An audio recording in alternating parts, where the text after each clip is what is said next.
Good evening and welcome to the broadcast. Your top stories this hour. Over 800 out of the 1,200 aspirants have returned their nomination forms to the NRM Secretariat in Nakasero with just a few days remaining before the deadline.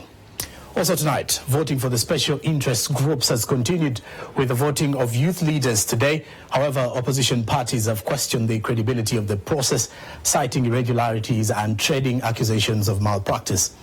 You're watching NTV Tonight. Here are the headlines. NTV Tonight, brought to you by TFC, going further together. Tonight. Muganga Ronald wa Stera Zone ali duly nominated naye bagamba mu system mutaliimu. Some candidates reportedly removed from voters' registers as violence takes over in other places during youth elections in various parts of Kampala.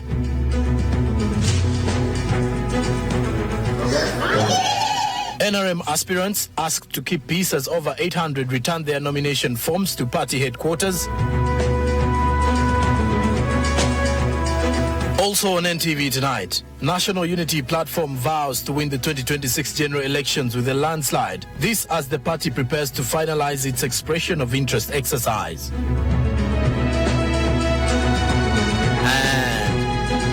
And encourage them to have a political dialogue. Winnie Byanyima proposes dialogue to resolve the current political stalemate between her husband, Kizza Besigye, and the state.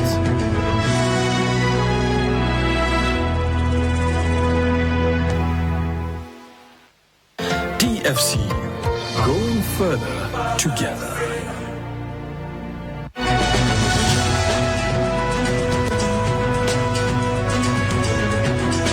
This is NTV Tonight.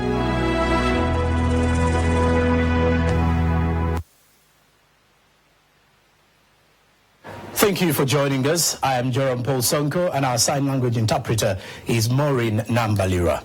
And so it begins. Youth elections in several parts of Kampala have been marred by allegations of widespread malpractice and irregularities. The process has been characterized by counter-accusations, with some candidates reportedly removed from voters' registers. In other areas, allegations have emerged of hired goons disrupting the elections and taking control of polling centers. Our reporter, Juma Kiria, visited various parts of Kampala to investigate the situation. Today, in most parts of Kampala, young people have been holding their area elections, which include positions such as the chairperson, vice chairperson, and publicity officer, totaling 9 in all. In Kasubi Parish, Zone 4 in Lubaga Division, we found youths complaining that despite having national IDs proving they are residents of the area, their names had been deliberately removed from the voters' register. I was in the register because we went to register, but as they've been reading the names, they haven't read my name. I'm Nambiru Shadia, Kasubi Zone 4, but my name has not been read. However, the NRM candidate who won the seat has been adamant in denying what his opposition counterparts have said. I request all the candidates to know that this election has been free and very fair. In Lusaka zone of Machinde Division, polling assistants were reading out the voters' names amid tight security, with police and the army on hand. The law empowers and enjoins Uganda police to secure the electoral process, the entire process. The police determines and decides how best to ensure that it undertakes this responsibility. At Stella Zone in Najana Nkombi, voters and candidates exchanged unpleasant words with polling assistants who were accused of having sinister motives in removing names from the register. In Makerere 2 area, popularly known as Chikoni in Kawempe Division, some voters and candidates complained that the NRM had brought in thugs to disrupt the elections. They're showing you a gun. They have guns. They have knives. They have everything that is dangerous with them. They came up with the register with the lists of youths with handwritten names with a pen, and we tried to question, why don't you read the names from the register? Unfortunately, we had no security. Although the polls went on in most parts of Kampala, only the chairperson position has been conducted out of the 9 positions where elections were supposed to take place. Because when the election ends, all our returning officers, all our officials that are deployed across the country give in their reports. Those areas that have a significant implication, the commission will take review of those cases and will advise on what happens next. Juma Kiria, NTV. Well, outside the capital, youth elections in various parts of the country were met by delays, chaos and complaints about the voter register. In some areas, candidates ended up with just one supporter or none at all. Let's take a closer look.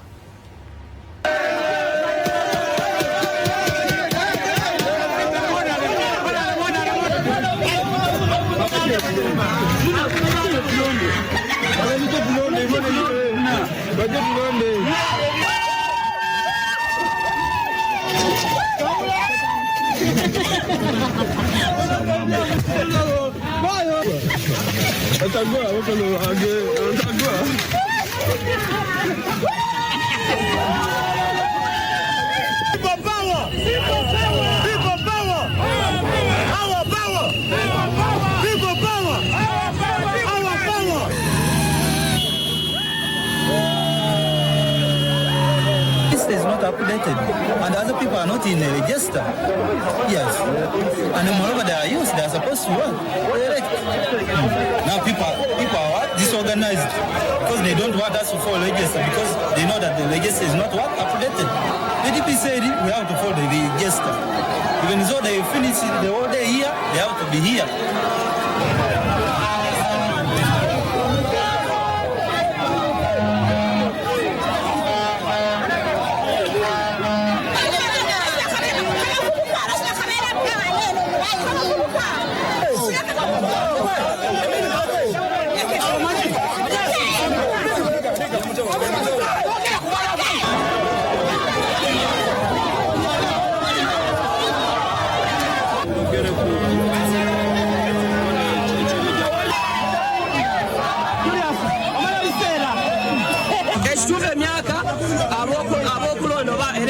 Yasusudde nga wendi emyaka inemeka emyaka inabiri munana tulage kundaga muntu ndaga muntu saze nayo naye eri ku register wazaliwa mwaka ki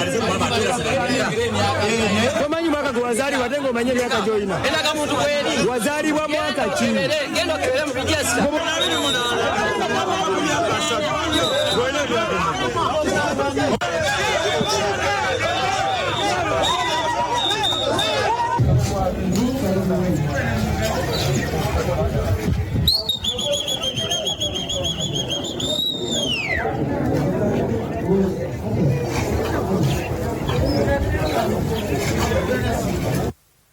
Now, those two reports inform the basis of our poll question tonight.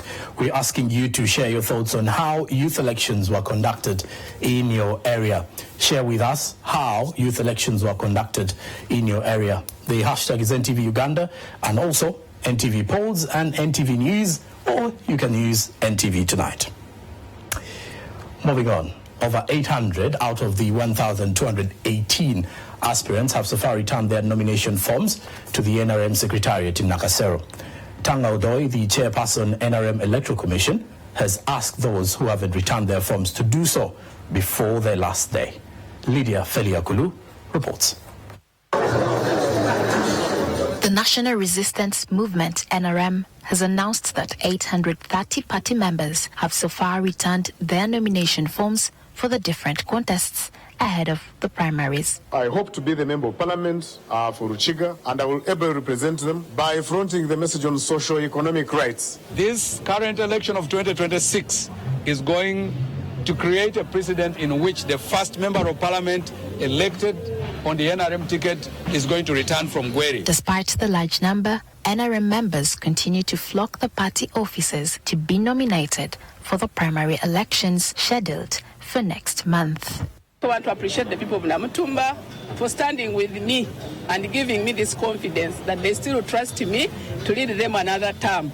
They know my work. They know I'm a peaceful person and I'm a person who leaves a trail wherever you send me. I had promised them gomasses.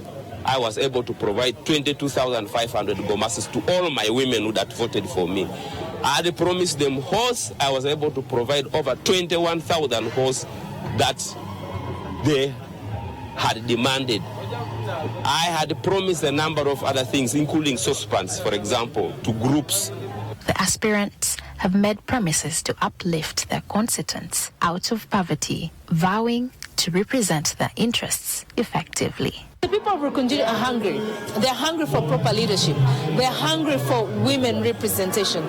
We are hungry. I am equally hungry for better education, better road network, better health facilities. One notable contest is the challenge to incumbent Finance Minister Matia Kasaija as one aspirant eyes his seat. I'm here set to retire the Honourable Minister Matia Kasaija, who was nominated and asked for the last term. Just like he did the last time. This is a political gimmick.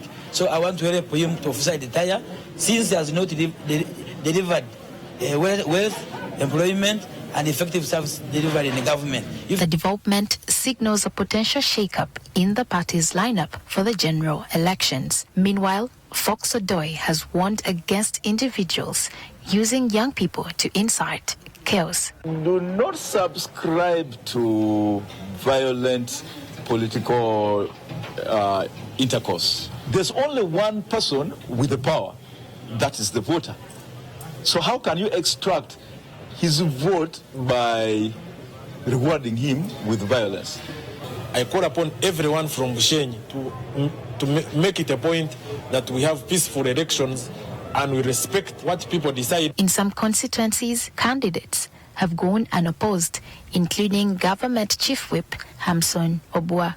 This to me is a clear demonstration of the services that we have been able to render. Tanga has urged those who haven't been nominated yet to come forward without waiting for the last minute. And we are not going to extend beyond 30th, because after 30th, we have now SEC nomination.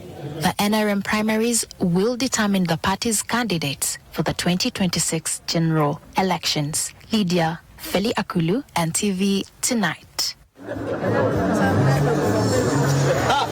Now, still with party politics, members of the National Unity Platform, NUP, vying for the party ticket in various positions, believe that the 2026 election should serve as a catalyst to end what they describe as the dictatorial regime of the National Resistance Movement government. They plan to achieve this through a protest vote that will remove the NRM from Ugandan politics. We have details in this report. With only 2 days left for the National Unity Platform to finalize its expression of interest exercise, some party members have returned their forms today, vying for the party ticket on different positions. One of them is NUP's lawyer, George Musisi, who was accompanied by his supporters from Chira municipality, who he wants to represent. Musisi says the 2026 election is a protest vote where they should vote NRM out of Ugandan politics. He adds that this protest is to liberate their fellows who are still incarcerated in prison. We are going there for our friends who are still incarcerated as a result of political differences. Some of them as far back as 2021, the Yasin Machetes, the Kalanzis, the Kato Umas who are in Chitali. We are going there for Edi Mtwanda Chireo, who are unable to be here because of political differences. Some of the incumbent members of parliament who returned their expression of interest forms included Geoffrey Rutaya of Kakuto, Robert Sechitoleko of Bamnanika, Susan Mugabi, Nakaziba of Buvuma, among others. NRM envelopes, there have been a problem. Now we are brainwashing these voters that, you know what, it's all about service delivery, not envelopes. Chapa Kasenso Road must be tarmacked. I will fight and make sure that Chapa Kasenso Road is tarmacked. It's our efforts to come to be part of the struggle so that we can set a free generation everyone can be proud of. Bring people together and negotiate for them and lobby for them. So Parliament today is not like Parliament back in the day. People have an opportunity to express themselves in different ways, to network. Liberate this country from dictatorship. We know what is happening in this country. Right now, when you look at Parliament, we have a Parliament of sharing. we have a parliament of deals. We don't have a parliament. Women empowerment, sustainable women empowerment, education and health of women and girls, as well as economic opportunities for growth and economic development. Many NUP members from the West Nile region, the Eastern and Northern Uganda have also returned their forms. Issues of leadership. If you see what is bringing for us problems here in Uganda is poor leadership, starting from the president. That's why we want our own. That's His Excellency Robert Chagulanyi. And then we need to empower the youth to take up leadership. Because if you see the cabinet of Museveni, the person who is the youngest is Jim Mwezi with 59 years. And their elder being Mos Ali over Jumane. Many have emphasized the need to improve service delivery in their constituencies. Uganda has faced a challenge of employing people who don't know what they have to do. That's why we see we have a lot of bad roads everywhere. We have bad governance around the villages from the village level. Government, this evil leadership, to stand in their way and tell them enough is enough. That's why I'm here. Parliament, and also we are looking at the general change in the modus operandi or how things are done in our country. The health center 3 is to be upgraded to health center 4s, health center 4s to also be upgraded to what? Hospitals. Then you also have poor road infrastructure. Becca Senyonga Mulinde, NTV Tonight. Now, Winnie Byanyima, the wife of the incarcerated opposition veteran and former four-time presidential candidate Kizza Besigye, has proposed dialogue to resolve the current political stalemate. Byanyima suggests that Besigye, whom she describes as a Democrat, would be open to engaging in dialogue to address the deteriorating rule of law. However, the holding of political dialogue is contingent on having a transparent objective led by a neutral mediator not affiliated with either the government or the opposition. We have more. The presence of Winnie Byanyima back home is a brief visit from her journey in South Africa to Geneva, Switzerland, the headquarters of the Joint United Nations Programme on HIV and AIDS that she heads. Good morning. If for anything, her check-in is compelled by the predicament faced by her husband, Dr. Kizza Besigye, behind the walls of Luzira Maximum Security Prison. I've met him twice this week. I went to see him on Monday. I saw him on Wednesday, and indeed I've been here just to see him for a few days. Besigye was formally remanded by a civilian court to Luzira prison following his initial abduction in Nairobi, Kenya in November 2024, but only to be arraigned before the defunct military court in Makindye several days later. Dr. Besigye has been in this tiny cell, and now he has been attacked by bed bugs. Besigye, his aide Obed Lutale, and Captain Dennis Ola, a serving soldier, are now battling charges of treason and misprision of treason. The imprisonment of Dr. Besigye seems to be very, very driven by the president himself. You saw him come out and challenge the Supreme Court ruling at a time when we were expecting that the ruling will result in the release of Kizza Besigye. We saw him how he spoke publicly about the case.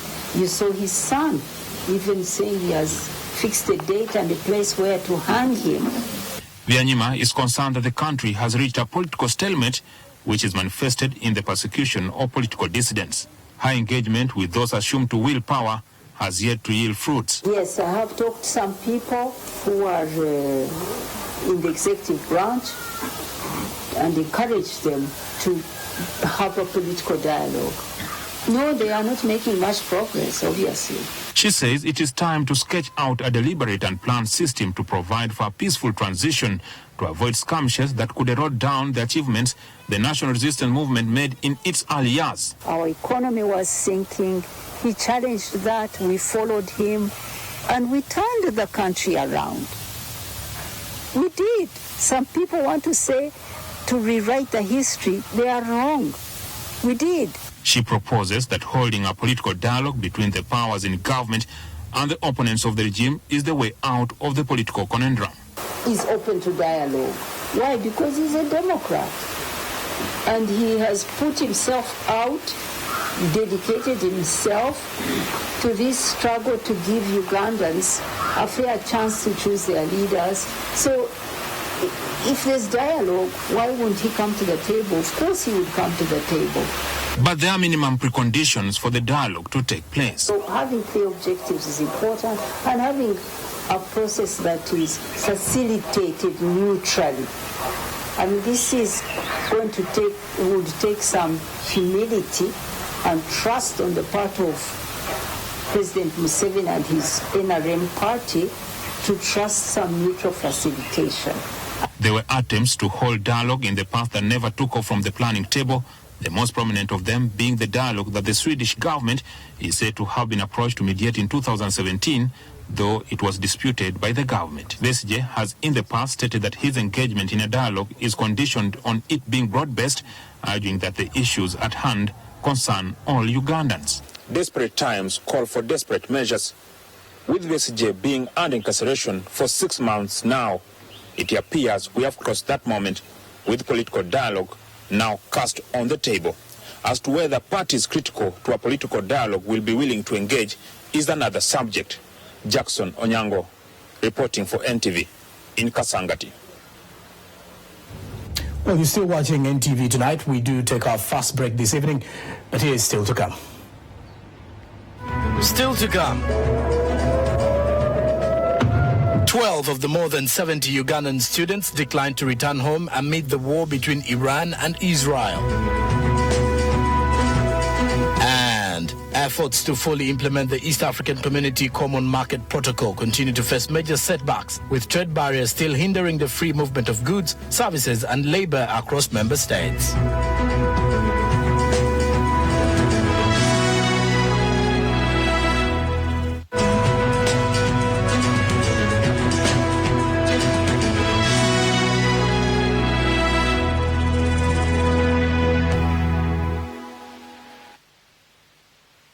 Experience the power of the ultimate glow in our new revitalizing formula. With 3 times more oil-infused serum, Vaseline Lotions penetrates and restores your skin's natural moisture from within. No need to add extra oils or glycerin. New Vaseline Lotions.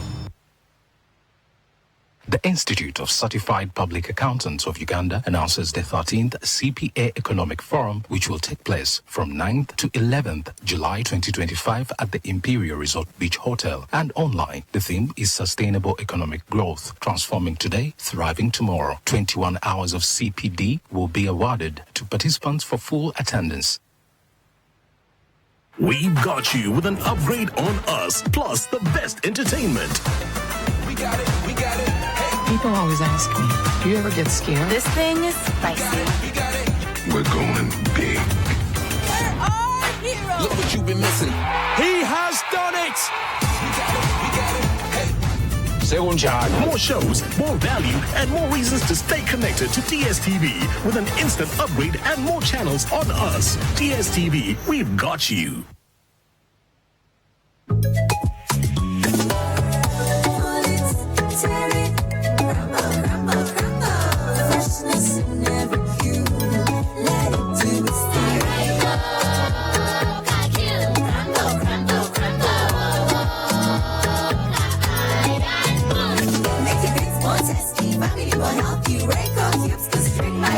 The same great cube that makes your beans tasty, now in a new pack. Get the Royco Cube String at a Duka or supermarket near you. Just pull, tear and crumble for the tastiest beans.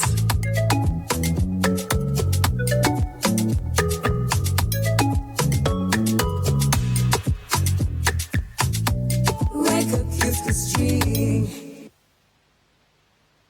Elevate your experience at Protea Hotel by Marriott Kampala Skies. Wake up to breathtaking city views from our luxurious suites. Indulge in sumptuous buffets and world-class cuisine. Host seamless events in our spacious conference facilities. And toast to the skyline with signature cocktails. For unforgettable stay, visit Protea Hotel by Marriott Kampala Skies. You should meet my best friend. She's the sweetest. Hey, bestie. How's my hair? Which one? The one on your head or the one on your comb? Chill. All you need is Mega Growth Leave-In Strengthener. for visibly less hair breakage after just one use. Wow, love your hair. Really? Mega Growth Leave-In Strengthener for visibly less hair breakage after just one use.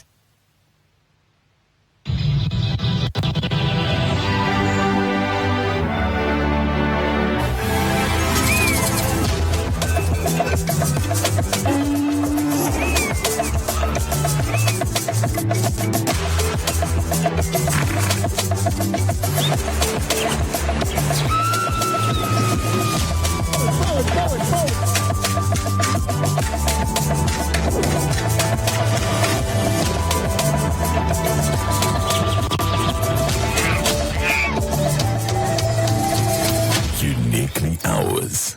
Explore Uganda.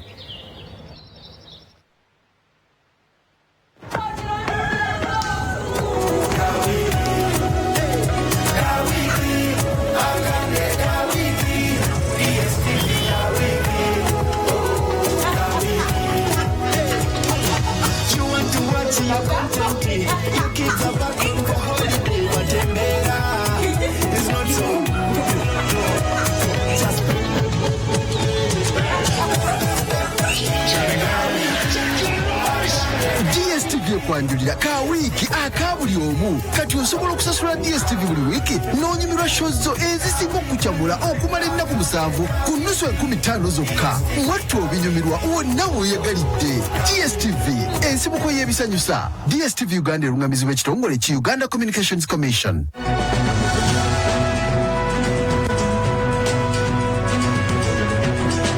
This is NTV Tonight.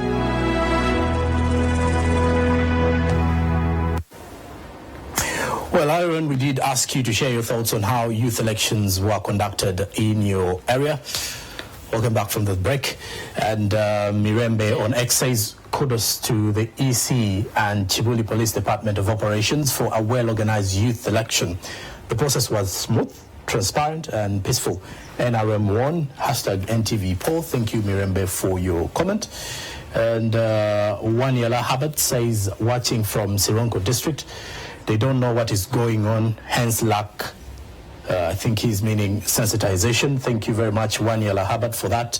And I hope the responsible parties can pick up that message in regards to sensitizing the masses in that area. Now, just think positive on X. It says, actually, for my case, I did bother going to vote. I was at work. All right.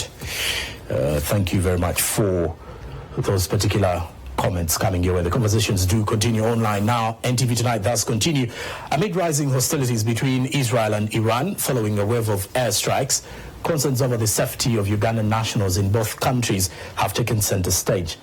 Diplomatic envoys from the two warring nations, while trading blame over the escalating conflict, have assured Uganda of their commitment to facilitating the safe evacuation of its citizens.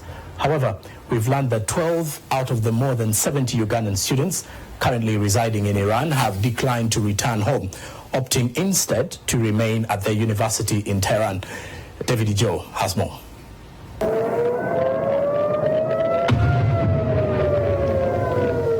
Diplomatic representatives from both Israel and Iran have confirmed that evacuation efforts for Ugandans are underway. Israel's ambassador to Kenya, Michael Otem, stated during a Zoom interview with journalists that the Israeli Ministry of Transport launched an online portal to facilitate the registration of all foreign nationals for evacuation. The Ministry of Transport in Israel has a website, an email and a Facebook page in which people can register. That's one option to leave Israel. Another one is through Egypt. Meanwhile, the Iranian ambassador to Uganda, Majid Safar, affirmed that the evacuation of Ugandan students has already begun. He says these students are currently at the Iran-Turkey border en route to Uganda. Uganda Ministry of Foreign Affairs in Iran, we have coordinated and they are coming back. They are coming back to Uganda. They were totally last night in the borders with Iran and Turkey, with Turkey. And they are now, I think, past the border and coming with the most probably with Turkish air to Uganda.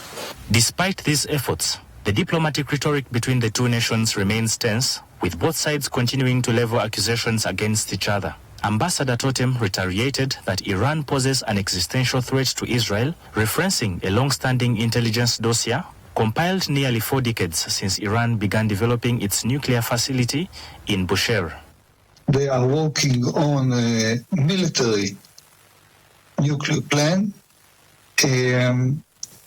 which initiated another investigations by the International Atomic Energy Agency, the IAEA, but till today, Iran did not answer the questions of the IAEA, and this is why at the end of May, 31st of May this year, the IAEA said that Iran does not cooperate, and then a few days later stated that they are in non-compliance with their commitments.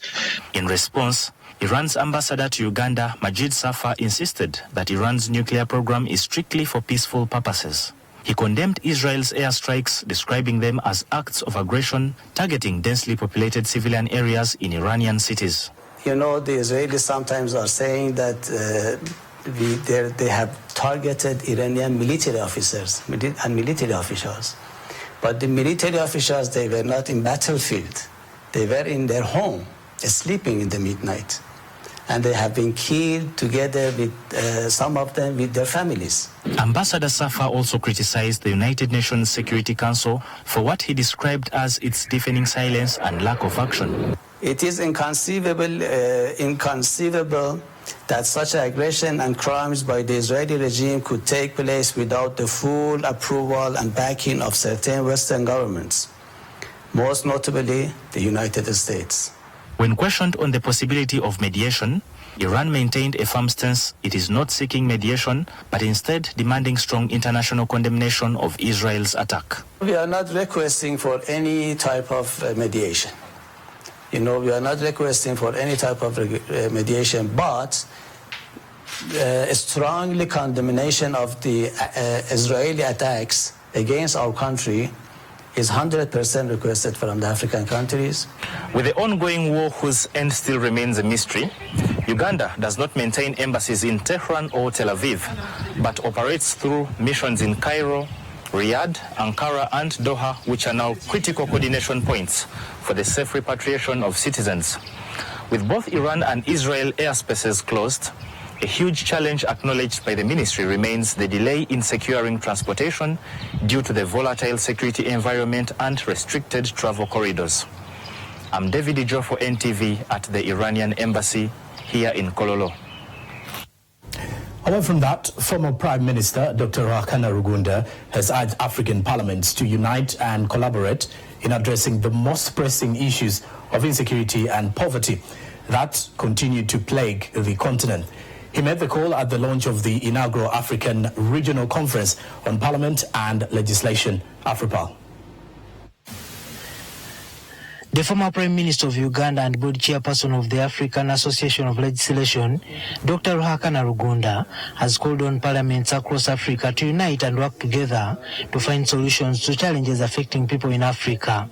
Rugunda highlighted issues of insecurity, poverty and youth unemployment that are troubling all African states and urged African parliaments to collaborate more effectively. Rugunda made these comments while launching the inaugural African Regional Conference on Parliament and Legislation, AFRIPAL, organized by the Center for Policy Analysis. He emphasized the importance of this platform in improving the service delivery of African parliaments. Get together, to share experiences, to share knowledge, and to chart a way forward after proper diagnosis of the problem. They're better for Africa. Africa will be able to, instead of walking, will be able to run if we clear that angle.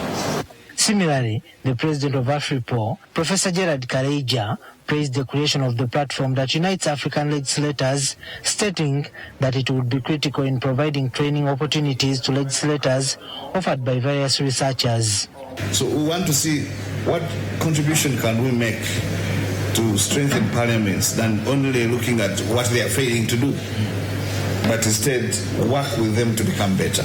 The executive director of the Center for Policy Analysis, Timothy Chemonges, echoed these sentiments, stating that research for academia would provide solid information to shape the discussions held by legislators. Ultimately, I think that it's paramount and it's the ultimate duty of us citizens, especially those of us who have the opportunity to provide as much information as possible, to avail to them as much information as possible. If they choose to ignore it, I think that's at their discretion. Juma Kiria, NTV. Moving on, the Ministry of Health and government at large is being urged to increase investment in the treatment and care of people living with hemophilia, a lifelong blood disorder that impairs the body's ability to clot blood. Now, according to Hemophilia Foundation of Uganda, at least 4,500 individuals are currently affected, many of whom struggle to access adequate water. Walter Mwesigye reports. Started looking for who else. Rose Nambi, a police officer and single mother of 2 boys, knows firsthand the emotional and financial toll of raising children with hemophilia, a rare inherited blood disorder. The father started saying that, you woman, you see what the child you gave birth to is just full of problems. Maybe they are witching you. They are doing what? He decided to abandon us there. You are at the place of work, they want you. But this side, the boy is admitted. You see, the drugs, it is expensive. You cannot go to the pharmacy that you are buying. Moreover, they can tell you that today your child is going to get 4 doses. And each dose, it is 1.5. Nambi's story is not unique. Across Uganda, many families affected by hemophilia face similar struggles. The Hemophilia Foundation estimates that over 4,500 people are living with the condition, most of them without access to adequate treatment or diagnosis. About 90% of our patients have severe hemophilia, and this information is not reported in ministries. At a stakeholder meeting in Kampala, Dr. Charles Olaro, Director General of Health Services, acknowledged the gaps but assured the public that the Ministry of Health is taking steps to improve the detection and care of hemophilia, which primarily affects males. In terms of diagnosis, probably less than 10% or 9% of them know that they have hemophilia. We are able to avail replacement factor which they need, which is supplied through, which comes in through national medical stores.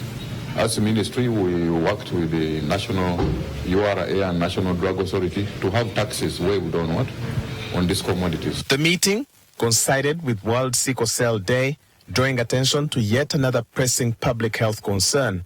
Uganda ranks 5th in Africa in terms of sickle cell disease burden, a statistic health experts say must change through targeted intervention and public education. They are both blood disorders, so it is important to appreciate them, and in the course currently the ministry has adopted an integrated approach to disease management, so it gives us an opportunity as we celebrate the International Sickle Cell Day to also think about the other blood disorders and have an integrated approach to diagnosing and managing both of these conditions. Both hemophilia and sickle cell disease may be rare, but for families like Nambi's, the need for awareness, support and timely care is urgent and deeply personal.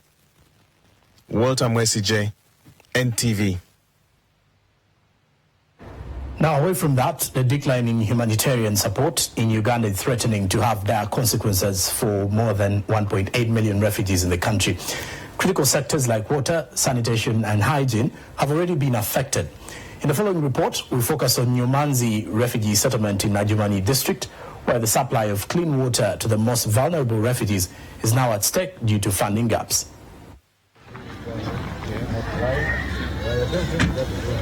Between 2014 and 2018, refugees in Nyumanzi refugee settlement in Ajumani district struggled to access clean and safe water for consumption and domestic use. The water was not enough, especially during the dry seasons. There was constructions of borehole around the block there. When you go to the borehole, you line up. So you line up and it will take long. The situation was so dire that living in the settlement was very difficult.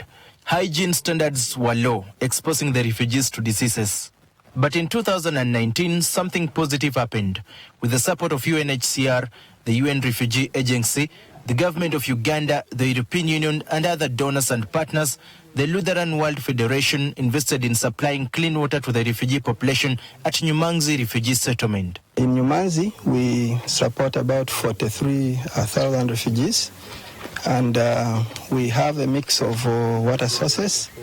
We have hand pumps together with motorized systems.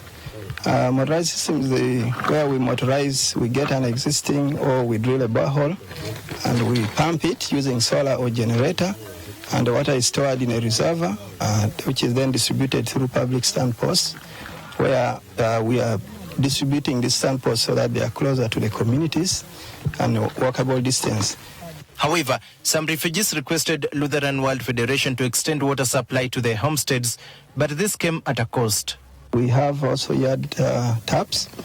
This is where water is brought directly to the compound of the households. And for that, every unit of water, they pay 850 shillings, Uganda shillings. And also those who can access the public stand post, those get water. At the moment, they get water for free. This has enabled refugees like Elizabeth Abuk Dow to make the most of the water taps in their homesteads to improve their livelihoods. We decided to get some water from them so that they can help us in domestic things at home there, like watering the crops. When we put our seed in the nursery bed, we watering them. We get the water which is around us there. And second, also, we can also use it for bathing, for washing, and even for making some business, like making liquid soap. And we benefit on it a lot. Lutheran World Federation had plans to extend water, sanitation and hygiene services across Nyumangzi refugee settlement, but that plan is at stake due to a significant reduction in humanitarian funding in Uganda. Because of the funding gaps, we've tried to position it equitably within the settlement, but with additional funds, we would be able to bring it closer to the people, for the elderly and for persons with disability to also benefit in terms of access. Uganda hosts the largest number of refugees in Africa. As of May 31st, 2025, there were more than 1.8 million refugees, according to data published by the Office of the Prime Minister. UNHCR estimates that Uganda could be hosting nearly 2 million refugees by the end of 2025, given the current rate of arrivals. However, massive funding gaps are hindering the support given to the refugees in all aspects, including water, sanitation and hygiene, just as it has already started affecting the delivery of these critical services to refugees in Nyumangzi refugee settlement. Daniel Kibet, NTV.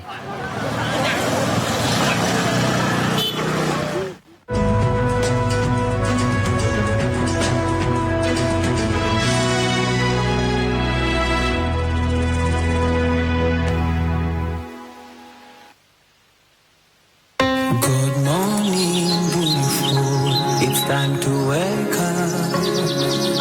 How was your night? Beautiful Rosfam gives a very good morning. And dreams. Rosfam and Rospring mattresses. The big deal. No morning body pain. Massages you. You can only sleep like a baby on the highest quality and durable mattress for backaches, overall body pains, resting at its best. You name it, Rosfarm has it all. Rosfarm, a world of beautiful dreams. That's me having the worst day ever. But then I saw them and I knew my besties were both going through it. And that's when I had an idea. That's OT. The socials are having him right now, but not for long. And that's Chico, certified stress girly and goated producer. So we get to the spot, and what do these guys do? And just like that, I was having the best day ever. Sharing a Coke with my faves. Who will you share a Coke with? Hey!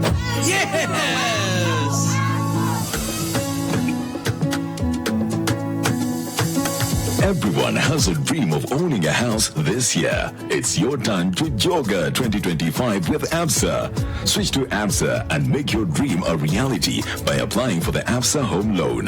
Call 0800 222 333 and let's get started. ABSA, your story matters. If whiskey could talk, Johnny Walker Black Label would sing. With notes that only come with 12 years in a barrel. Sweet, smooth toffee, rich fruit, and a touch of smoke. Tastes as good as it sounds.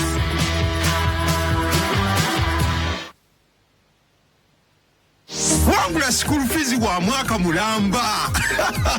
Kyoli nokula sasula fees zo mwana wangu okozesa mumu.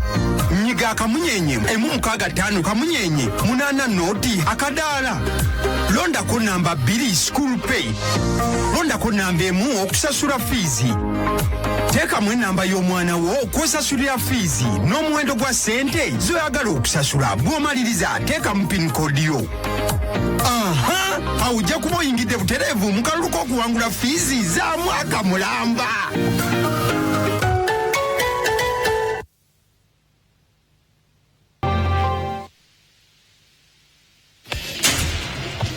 Yeah, possible. Looks like whoever drops the ball buys a Pepsi. What, Jack?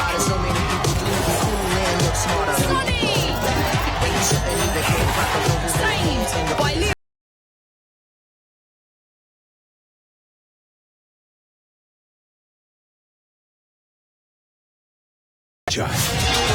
Pepsi, thirsty for more.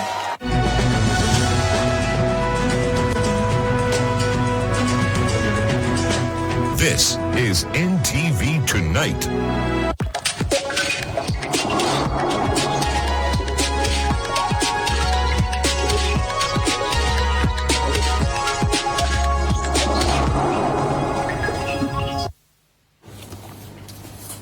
Good evening, welcome. It's a time for us to have a look at business. My name is Malcolm Sime. And let's start off with matters trade, because efforts to fully implement the East African Community Common Market Protocol continue to face major setbacks, with trade barriers still hindering the free movement of goods, services and labor across member states. At the same time, Trademark Africa, formerly Trademark East Africa, is investing millions of dollars in programs aimed at helping women and youth tap into regional markets. We also spoke to a Ugandan trade expert who was part of the original negotiating team for the protocol to unpack the bottlenecks and what it will take to unlock the full region's economic potential. They can't. Anna Mbose, the country director, Trademark Africa, says the Africa Continental Free Trade Area's guided trade initiative is finally gaining momentum. She believes that Uganda and other member states stand to benefit from tariff reductions of up to 90%, a shift that will make cross-border trade significantly more profitable. Africa only trades with each other at only a level of 15%. And this is figures that we've had take plus or minus 1 over the last 2 decades. The African Continental Free Trade Area promises that we're going to scale this up to at least 53% within the next few years. How? Because, again, the trade tariffs, we should have no tariffs among each other. Right now, we're seeing a reduction heavily, okay, with trading, for instance, with tea and some other products. They've not gone to zero, but they have started reducing. Still, some observers remain cautious. Former EAC Common Market negotiator Daniel Babonerire notes that non-tariff barriers persist, often fueled by politically motivated protectionist policies. Yet, he maintains there's room for optimism. We have been part of a community which has been easily politically agreeing to do something, much as the small conflicts and that are always coming. But they have driven us this far. I would just really want to commend them. And so many protocols have been signed up, though again on the same thing. There are so many pronouncements that are made, but then following them up or delivering on them sometimes is very difficult. Where it is some political differences, and then mostly where countries don't agree. For example, we had our border with Rwanda closed. Rwanda had its border with Burundi closed. Now you have a conflict between Rwanda and the DRC, and ours indirectly. So those are the non-tariff barriers we are talking about. Ugandan exports to West Africa, which currently face tariffs as high as 35%, could see those duties fall to near zero, boosting both trade volumes and regional competitiveness. Abidjan-Lagos corridor has a lot of the barriers we saw 10 years ago still in place. So it's to see how do we open it up. We also try and see how do we connect African countries with infrastructure. So as Trademark Africa, DRC is new on board to EAC, right? But we've revamped the border posts of Goli and Ntoroko. Ntoroko is actually a lake port that takes you to Kasene. But this is again to find an alternative route for our goods to be able to get into these key trade partners. With South Sudan, our immediate neighbor, you see, when I talk about DRC and South Sudan, these are big nations, big economies, but they also some of those that take a lot of Uganda's produce. But beyond the grand conference halls and ceremonial signings, Babonere warns that the implementation lags behind. He says political elites still prioritize domestic economic control over regional obligations, slowing integration on the ground. We go on the floor, talk a lot of English, and we reach the best positions for Uganda. But now the other civil servants to implement it, you find we are not using it, and we start accusing some neighbors for stealing our policies. Then you find Kenya normally behaves like very smart business people. They will agree to everything, and then there is a technical barrier that they will put in you. I'm not saying they are the only ones who do it. We all do them. But I'm talking from the negotiating table. You would find now the mentality of each team. Now, when you put it on the nation, and this is times 5 that time, now this is times 8 with Somalia, Southern Sudan, and the DRC. Now you find Tanzania is normally defensive. They disagree to each and almost everything. They don't put up their own position.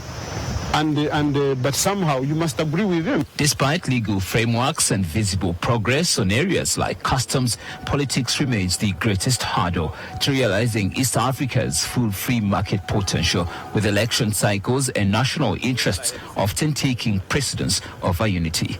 Malcolm Musime, NTV Tonight, Business. After more than 2 decades, the Uganda Cooperative Bank Alliance is reviving the long-defunct Cooperative Bank under a new banner, the National Cooperative Bank. The move begins with the launch of the National Financial Cooperative Society Limited, which will operate as a Tier 4 financial institution with plans to grow into a fully licensed commercial bank. Officials said the revival will strengthen financial inclusion and boost Uganda's cooperative movement. And TV's Rachel Abisubi has that report. The last time the Uganda Cooperative Alliance had a bank to their name was in 1999, but today, following its re-establishment, it is optimistic that they will finally provide smallholder farmers with much-needed access to financial support. Cooperators across the country, from all regions of the country, have unanimously passed a resolution, and not only ending at the resolution, but have started a cooperative bank. We have been talking for quite some time, close to 10 plus years, and all our views were, when do we start a cooperative bank? Cooperators are autonomous bodies.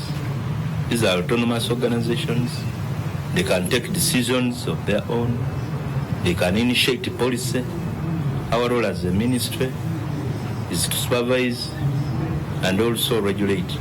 The Cooperative Alliance Bank will start as a Tier 4 financial institution and, according to administrators, will gradually be elevated to full bank status like other banks.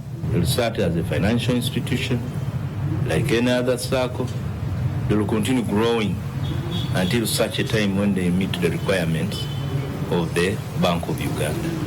This is very interesting. I have looked at their resolutions, and in the steering committee, we have very powerful circles. Circles from the west, circles from the east, circles from all over the country have endorsed that they are going to purchase shares. We are starting at a very big tune, because we have 14 million cooperators in this country, and we can't go wrong. We can't go back.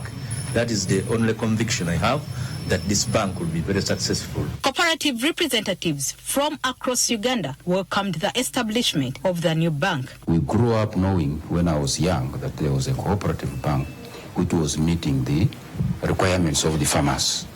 And when the UCA came up with the idea of re-establishing a defunct cooperative bank, we ourselves are really very happy. And we are keen in participating in this bank, and we feel that actually it should have started yesterday. When we looked at the law's current legal regime, if to call it a bank, it has to have a certain threshold of 150 billion as minimum capital requirement, and it's supposed to be regulated by Bank of Uganda. So what we have agreed with my cooperators that let us start as a society, and we came up with a name called National Financial Cooperative Society Limited. The Uganda Cooperative Alliance has injected 12 million shillings towards the bank. Rachel. The Uganda shilling closed marginally weaker today, trading at 3,599 and 3,609. That's against the US dollar as mild corporate demand weighed in on the local unit. In the money markets, liquidity conditions remained ample over overnight rates, averaging over 9%, and the 1 week rate at over 10%, while the Bank of Uganda stayed out of the market. Usual on Thursday does. Uganda's stock market closed mixed today on the all-share index, inching up slightly to 1,277, while the local company index was down 377 points. Trading was driven by activity in MTN Uganda and Airtel, which together accounted for the bulk of the 8.2 million turnover across 35 deals.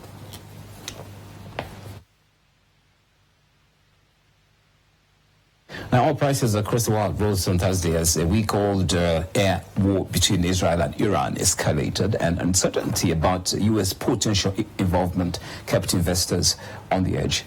Metals, gold prices were little changed on Thursday as heightened geopolitical tensions in the Middle East offset pressure from the Federal Reserve's hawkish stance, while platinum slipped after scaling up its highest level since September 2014.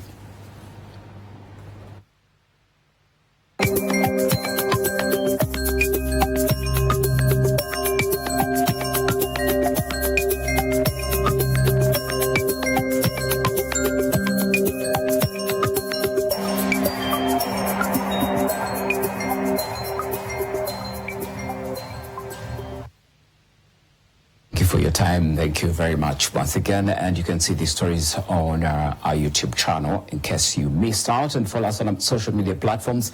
Sonko is coming up with the very latest in the world from the world of sports.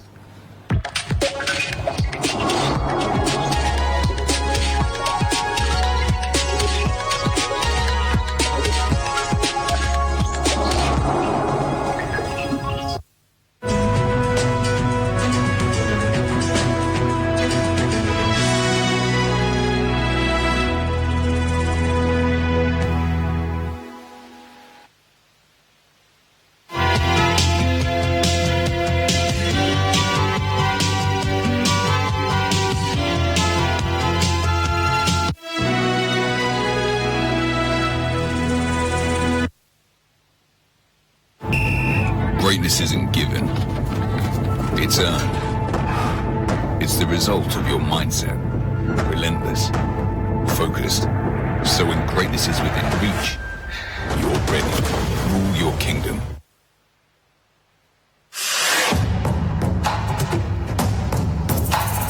got to learn about the Powerball through the website www.nationallottery.go.ug. Played Powerball tickets worth 5,000. Used an option of quick pick, and that's how I was able to be the lucky one to win 35 million. I checked my tickets online, and I found out that I had winning numbers. The feeling was incredible and full of excitement. I would advise everyone who's 18 and above that whatever you're seeing here exemplifies reality. And I want to take this opportunity to thank Uganda National Lottery for bringing us this opportunity to win millions. Uganda National Lottery.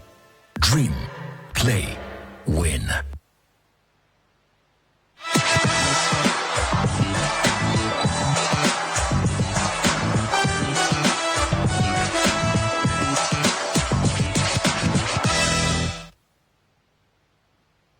It's time for NTV Sport.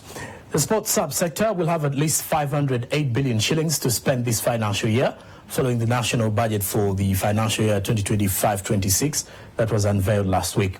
The biggest percentage of the money will be channeled to infrastructure development in preparation for the 2025 CHAN Championship and the 2027 Africa Cup of Nations, which Uganda is co-hosting with Kenya and Tanzania.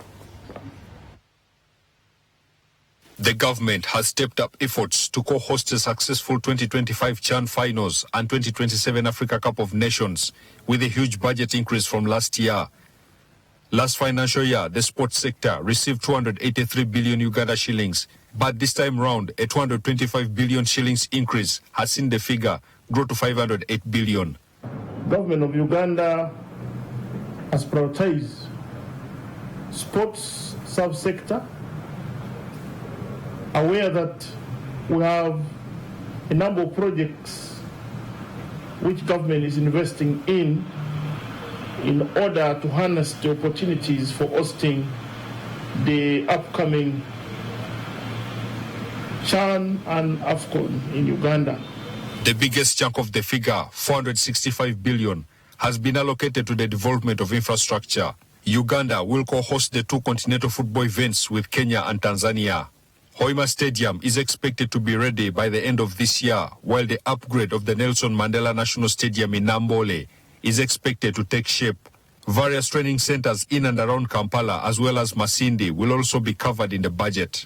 The planned infrastructure development in Hoima, together with a cluster of training facilities in Masindi Stadium, Hoima Boma Ground, as well as Hatituwinyi, is destined to be completed in the next financial year in preparation for AFCON 2027. Sports federations will now have 36 billion in this year's sports budget, while expenditure at the National Council of Sports will see 3.1 billion allocated to wages and gratuity. 41 billion will go to the non-wages expenditure to aid the day-to-day running of the National Council of Sports. Support for national teams is at 876 million, while the budget for preparations for major tournaments like the World Athletics Championships, Commonwealth Games, among others, is 3.8 billion shillings. Clubs representing Uganda on the continental stage will have access to 300 million shillings. You might have noted that many years passed before this new development. There were a lot of challenges when our national teams would participate. They would go without allowances. Some would travel in by road. Over the last 4 years, Uganda has seen athletics, netball and cricket so high on the world stage and the continent. National Council of Sports General Secretary Bernard Ogwell says this could even see more growth in sports, and it's something that spurred government to increase funding for the sector. Even with the little resource provided, we are able to show to the rest of the world the potential in this country. Felix Manyindo, NTV Sport. Now, reigning Women Basketball League champions JKL Lady Dolphins will be seeking a return to winning ways when they take on the JT Lady Jaguars tomorrow in the National Basketball League, a game that is set to be played at the Indoor Arena in Lugogo.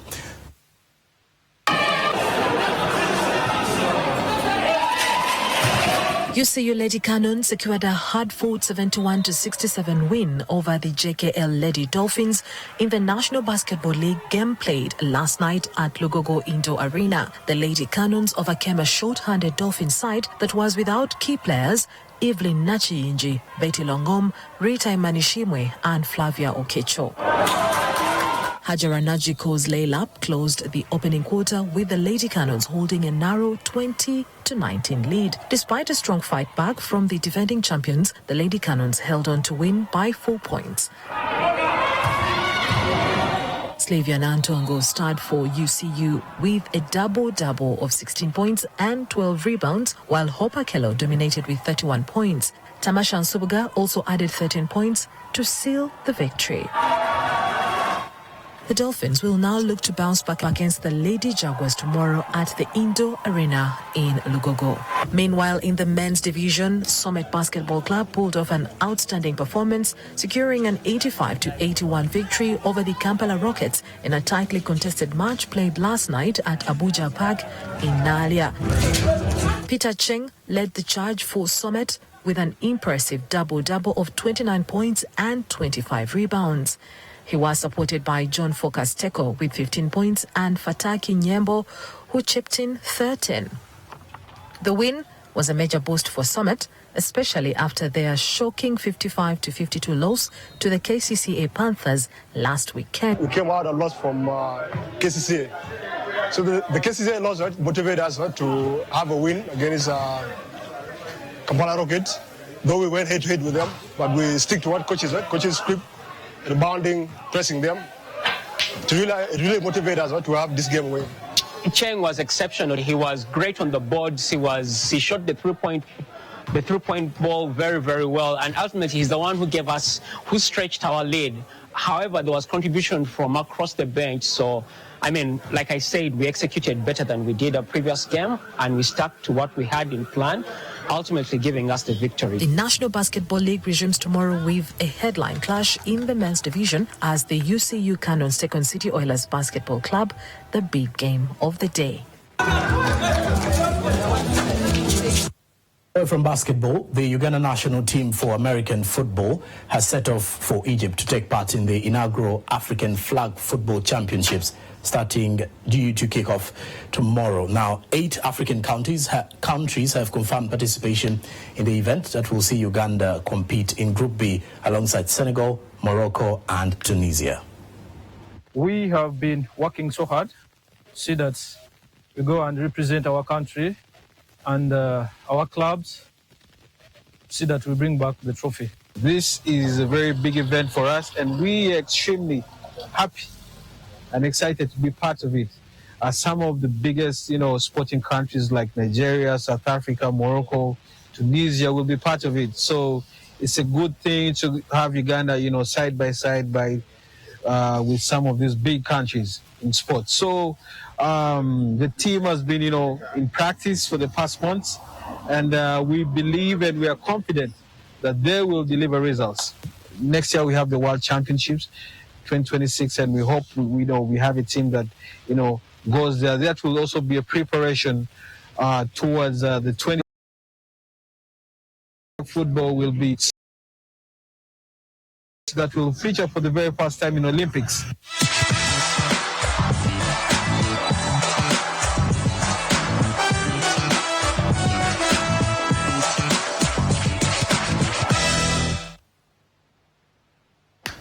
Well, that's it for the program. Thank you very much for being part of us this whole week. Tomorrow will be the kickoff of the NTV Weekend Edition. I'm Jerome Paul Sonko, and on sign language is Maureen Nambalira. Coming up is NTV on the Spot. Stick around.